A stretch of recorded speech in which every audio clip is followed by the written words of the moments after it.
जो इंतज़ामी स्ट्रक्चर को जो चलाने वाले अनासर हैं ना, वो कभी भी फाल नहीं हो सकते। शहरी हमारे साथ मौजूद थे, जाहिर सी बात है। एक और शहरी हैं, उनसे बात करते हैं, उनसे पूछते हैं कि हाल लोड के आखिर कितने पैसे ये लेते हैं और ये गैर कानूनी तौर पर सुप्रीम कोर्ट के अहकामात हैं, इनको क्लियर करवाए। तो क्या समझते, क्या वामिल? बहुत जी, इधर कुछ भी नहीं हो सकता। इधर हुकूमत नहीं सही है तो ये पार्किंग कैसे सही होगी?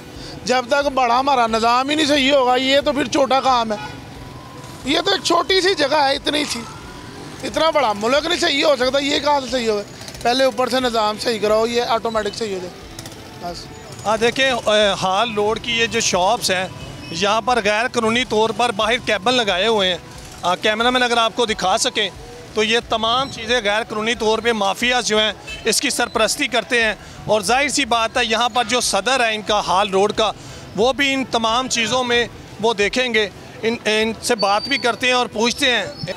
इनका 20-20 हज़ार रुपये किराया है और ये लाहौर की मसरूफ़ तरीन शारा है और बिज़नेस का हब है हाल लोड। ऊँट ट्रक में, ऊँट जो है ना रिक्शे में बिठाया है, तो ऐसा नहीं है। क्या अवामिल समझते हैं बीइंग अ शॉपकीपर?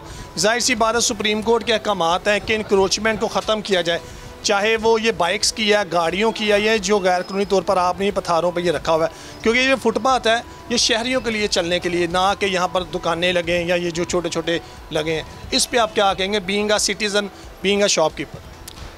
अगर आप इसकी मसावी लें ना रोड की, तो ये हमारी शॉप्स पहले उधर तक थी, ये वरांडा था, ये हमने वॉलंटरीली फुटपाथ बनाया खुद, गवर्नमेंट ने हमें नहीं दिया।